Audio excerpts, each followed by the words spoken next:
Nigerian health security landscape has reportedly witnessed considerable transformation in the last couple of years, with significant investment in epidemic prevention, detection and treatment by the National Center for Disease Control. However, the ongoing COVID-19 pandemic has stretched the country's health security infrastructure and exposed its suboptimal capacity to cope. And that is why we shall be looking at the prevailing situation to build a more resilient health system, including a health security system. We're now being joined by an immediate past chairman of the Senate Committee on Health, Senator Olanrewaju Tejuosho. He is the chairman, Board of Directors of Legislative Advocacy Initiative for Sustainable Development. Good morning, sir, and good to have you join us. Good morning. Thanks for having me. Joining him is Anu Rotimi. She is the Program Manager of Health Reform Foundation of Nigeria. Good morning. Good morning, and thanks for having me. Good to have you join us. Well, let's begin with Anu. We're in times when we really have to evaluate and look at the state of our health sector. What's your evaluation of health security, epidemic preparedness, and response so far in Nigeria? Thank you, and good morning once again. So looking at the entire health landscape in Nigeria, looking at where we are coming from and where we are and where we should have been at this time around, I will say it's totally a failure or it's totally bad. We've made some significant progress, even though we could have done much better. Looking at the health systems and health security pari passu, because we are looking at the health indicators, the health outcomes for various health issues and concerns. The epidemic preparedness and response before now has not received the adequate attention. The interventions and the response or investment has been in silo, which necessarily should not have been that way. It should have been more aligned, integrated, and effective to build that system that we look to achieve, to build, that is actually able to withstand any form of occurrence, which either be it local or global. Now let's have Senator Tejuosho weigh in on a very critical issue. Until recently, Nigeria didn't have widespread expansion of laboratories across the country. Yet, we're hearing reports that there's been significant investment in health security. How do you, analyze and assess this position? Well, first of all, from recent and even as far back as when we had Ebola, we have to give kudos to the Nigerian Health Ministry and some of the other institutions on their response to epidemics, because looking at the successes we've had in our responses, even with Ebola and with the COVID presently, we will say we are very good at managing emergencies.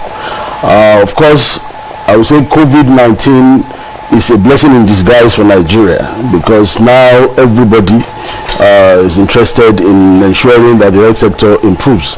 And I also thank Mr. President for the budget he read yesterday, where there's an increase of about 157% for the health capital budget.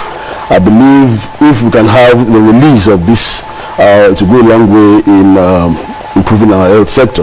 Everybody's talking about having laboratories now. I'm talking about the state governments. They are actually walking the talk, because they are putting money to it. The private sector, they are injecting funds into the health sector.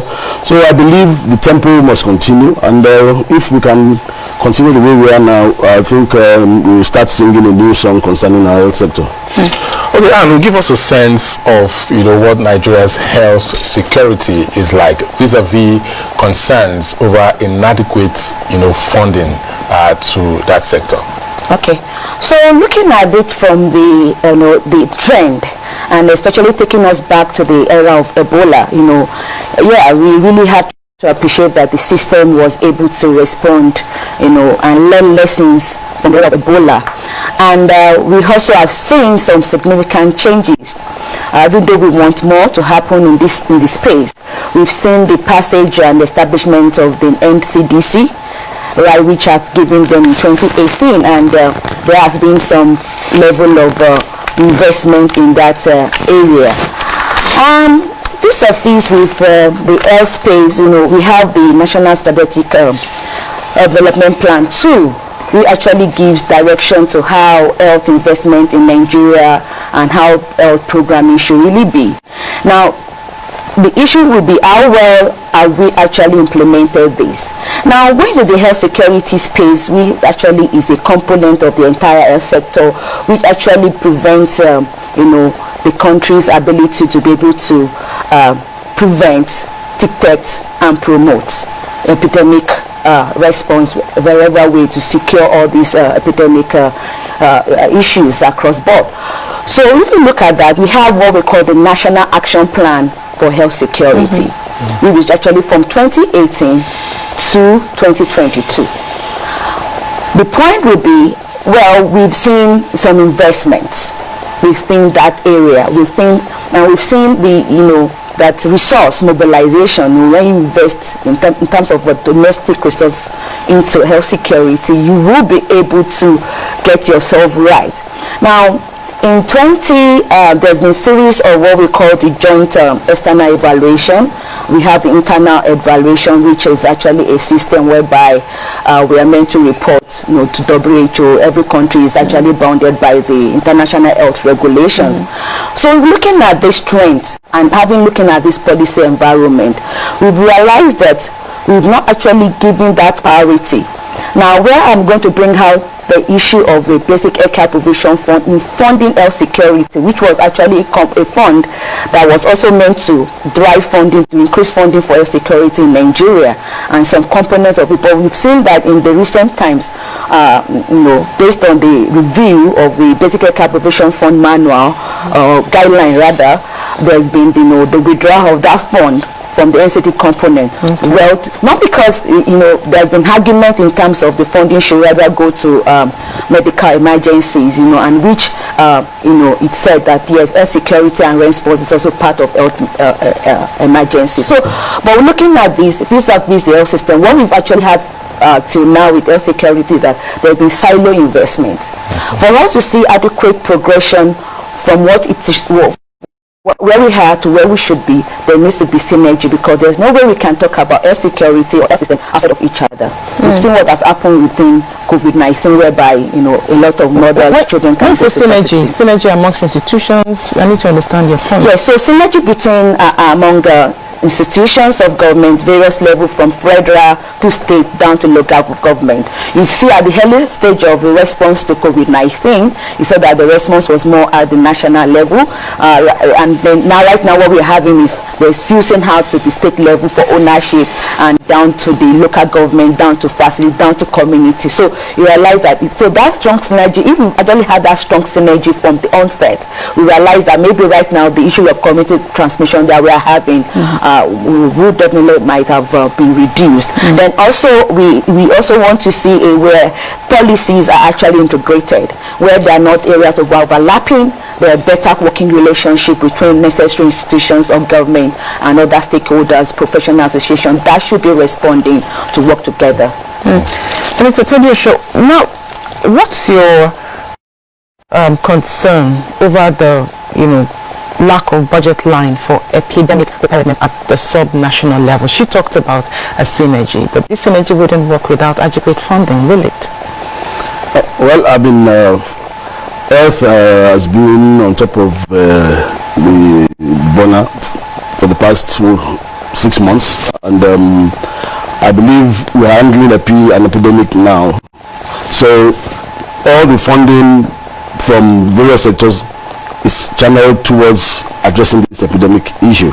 I believe having a budget line really is just going down to details. The increments of the budget, the capital budget now, at 157%, and also the Basic Healthcare Provision Fund that is being maintained. It was also included in the budget yesterday. I believe it's a matter of now every ministry, I mean, definitely we all put on our masks now, so it involves everybody. So the management of the prevention of epidemic is ongoing, and it's a matter of just what you want to title it and to say it's a prevention of epidemic or not. But I believe that everything is geared towards prevention. Do government at the subnational level, based on your assessment and interaction, understand the critical need to establish an epidemic preparedness pool fund to, you know, be able to address outbreaks, you know, without having to wait necessarily? I know that there should be some some synergy between the federal government and state level, but do you see that they are readily prepared to create a pool within at the subnational level to address outbreaks? Well, we're here today representing development partners that are advocating for preparedness for prevention of epidemic. So we will see with the budget of each state. It's too early to talk about that now. It's when we see the budget of all the states for 2021 that we will know whether all the advocacy we've been going through for the past few weeks, months, is working. As of now, we cannot really say that it is being adhered to. The government, national government, the budget was presented yesterday, and I think they addressed the issue of preventing the epidemic in terms of the budgeting. So we'll wait until we see the budgets of the states. But the advocacy is ongoing, and I'm sure everybody is concerned about spreading COVID-19, for example, and they want to prevent that kind of emergency that we found ourselves in. Well, let me say maybe with you, Senator, it's quite surprising that the National Health Act did not capture, you know, enough health security and our response to epidemics. Why is it so, considering the fact that this act was enacted in 2014 when we had the outbreak of the Ebola virus? You've been chairman of Senate Committee on Health. Tell us why this gap? Well, 2014 I was not in the Senate. My predecessors, they brought that act. We just make sure that we at least implement what they introduced. Successfully, we implemented that in 2016. And as of now, there's a lot of talk about also amending this present Health Act to reflect the need for the prevention of the epidemics. So I believe it's work in progress, and Rome wasn't built in a day. And you will see the amendment. I'm sure this night's assembly will make sure that we amend it accordingly. Maybe I should ask you the question I asked earlier about the preparedness of states and them understanding the critical need to develop a special fund for epidemic preparedness. Okay. What's your observation? Yeah, so riding on what the distinguished has actually said, that you know, advocacies have been ongoing. Even at this point, states actually should have learned from what is actually happening. They don't need externals to come and tell them what to do in their various homes. However, the question on this board would be, how many states as of now actually have a plan that will aid them to have the budgets? Because you can't talk about having a budget without having a plan in which you want to use the budget to implement. We've seen that you know, in part of the response to COVID-19, there have been grants, there's been loans. We've seen that governments have given support to states, and I know that currently there are processes to track what the states are actually using some of this funding for. There needs to be ownership, because they cannot continue to wait for donors, private sector or philanthropists and the rest to give them resources to carry out what their own responsibility. That is not going to be sustainable over time. So the first thing first is that states, as they are preparing for the 2021 budget, it's very important for them to have you know, a plan to integrate it. Some states doesn't have to be a separate, whatever name they want to call it, you know, it doesn't have to be a separate plan, but there needs to be, they could decide to have it in their annual work plan, they could decide to have it in their state strategic development plans, which are actually deriving from the national strategic development plan too. So these are other various ways, and they could actually, but it's very important that they actually make conscious and emphatic efforts to domestically fund epidemic preparedness and response, and not leave it for donors or federal government of Nigeria. All right, Senator, funding gap, you know, in the health sector is still very huge. Over the years, we've still not been able to meet the 15% benchmark for budgetary allocation to the health sector. How has all this contributed to the problem and our inability to respond adequately to epidemics? Well, definitely everything we are talking about improving the health sector has to do with finance. And of course, all the countries of Africa, they came together and said, for you to have a functional health sector, the minimum introduction in your budget for health should be 15%. That's the minimum. Unfortunately, we haven't surpassed 5% ever since 2001 when that declaration was made. Actually, the introduction of the 1% of the BSCPF, which is now a statutory transfer, is a major achievement, and it's a long road, but we have started. And also with this increment of the budget, capital budget by 157% yesterday, I believe is also part of the progress we are making. And slow and steady we will get there. Unfortunately, the economy is not as robust as expected or as we wish, but despite that, I think the government is trying its best, especially when we are all concerned now. Ministry of Agriculture, Ministry of Defense, everybody now must put on their masks. They know that health is now the key issue. What would you say about the personnel, the capacity of the personnel to handle emergencies? What's your evaluation and assessment? Well, I believe that we always have a kind of fire brigade approach to the capacity development of our personnel. But we have reduced the budgeting for training of our personnel, which is very key. Our nurses, the workers, the community workers, we need to invest more in training, not just paying for salaries. So I believe the focus on training is going to be relevant moving forward.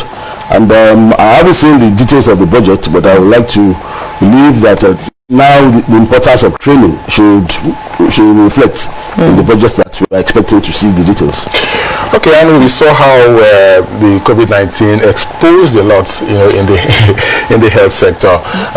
We've seen how the NCDC and of course the presidential task force on COVID-19 distributing, you know, funds to aid states tackle the pandemic in their respective areas. How do we begin to encourage governments at the sub-national level to build structures, to strengthen their health structures, you know, to respond adequately to health emergencies? Okay, thank you. And that is actually a very big concern that state governments and especially national governments should really pay attention to. Right now, how many states actually have a structure like NCDC at the state level? We really do not have that structure. Yes, we have the emergency center, the EOC's emergency operation centers, but you know, which are, and they're actually down to the community, the facility level. They actually, you know, surveillance is going on.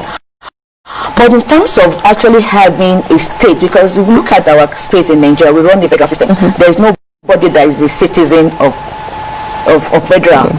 We all belong to one state. So it is very important that each states actually have structures, institutions that are actually dedicated to respond to the issue of epidemics and actually address the issue of health security. Also, while doing this, we also need to bear in mind that health security architect and health systems architect do not work outside of each other. So we need to bring it along each other. It's not in silo like we've seen, but right now with COVID-19, with the PTF, there's been some better response. Also looking at in terms of monies and the resources available to address these issues, especially at the state level. That is why I said earlier that there needs to be conscious investment by states into these health security issues, whichever way they want to go about it. They need to better fund their EP units. They need to better have health workers that are actually able to, because the same health worker that you have for a normal universal health, normal health care services, that will also respond when there is an epidemic. So how well are we building their capacity before time to be able to provide these services when we have outbreaks and the rest. So it's a whole lot of issues, but there's meant to be that structure down from state to local government down to facility. Right now, what we have in terms of facility, in fact, there's a little bit of a gap between the real-time reporting from facility down to local government level. But it's much better when it comes to from local government to state level, then because we all have signed up to some protocols that says within 24 hours you must be able to report if there's any international outbreak of concern and the rest. So we've seen this working in some states, we've seen this, but there needs to be clear, specific, structured, and that's why they need to develop their plans to be able to know what they want to do and how they want to do what they want to do. When you were talking about the structure, my mind went to the primary health centers and how there's reportedly funding, we don't have enough funding to empower that particular sector to thrive, which of course is the sector, is the center closest to the people. I asked earlier about the capacity of the health personnel to be able to attend to these outbreaks. What are you saying based on your assessment about the preparedness and readiness to empower these particular centers to be able to handle epidemic outbreaks? Yeah. So looking at it from that level, which is actually more from the community, from the people up to upward, we will realize that the proper attention before now has not been, so we won't say we have actually done it the way we are meant to do it. For example, we've seen that there's what we call the infection prevention control domicile with the NCDC. Yes, it's domicile with NCDC, but it should have been better domicile within the Federal Ministry of Health or the continent, because the infection prevention control, it does not lie with just in terms of response, which is actually one of the core areas of the NCDC. It actually goes back to the issue of building capacities, reporting, even training, human resource. It goes back because an NCDC does not have that direct functionality to operate at its primary, secondary, and tertiary facilities. So we need that better coordination. Then also we need to start talking about funding to that PAC level. Right now, yes, we have basic care professional fund, and the system of implementation say that funding will go directly to the PACs for them to be able to ensure that all these bureaucratic processes that we experience in terms of fund disbursement, and also they will be able to use the fund for the issue that actually affects that facility in particular. Also, we should also have a system that will also give them funding to be able to respond and also make a procurement or do the needful when there's an outbreak without waiting for for disbursement from the state level. Okay. All right, Senator, of course, funding is key to strengthening our health sector and, of course, health security in the country. And it is clear that due to current economic realities, government may not be able to effectively fund this sector and meet that 50% benchmark as declared. How do we begin to forge, private sector government alliances to mop up funds to complement current budgetary allocations? Well, in most advanced countries today, the bedrock of funding for the health sector is the health insurance. So we need to get most of our citizens insured. And contributory insurance, the private sector was involved also, and we need that kind of pool of funds so that our primary health centers can become functional. Okay. Today we have over 30,000 primary health centers scattered all over the country, but maybe about 10% of them is functional. So if we can, at least now with the Basic Healthcare Provision Fund, we are able to now get some money monthly to each primary health center. If they can be functional and the people can believe in them, then the issue of getting health facilities that is close by will be resolved, and then we will be able to have because we have a very big geographical space in Nigeria, so that with the population we have, we need to scatter the health facilities all over the place that are functional. So health insurance is the key to ensure that the funding is in place. Now, you said earlier that there's a need to incorporate the, to review the national health plan, the national health Act to cover health security. You said that earlier, but let's look at what is the expected role of policymakers, lawmakers, civil society organizations, and of course the media on the proposed solutions to health security and epidemic preparedness. Okay, thank you.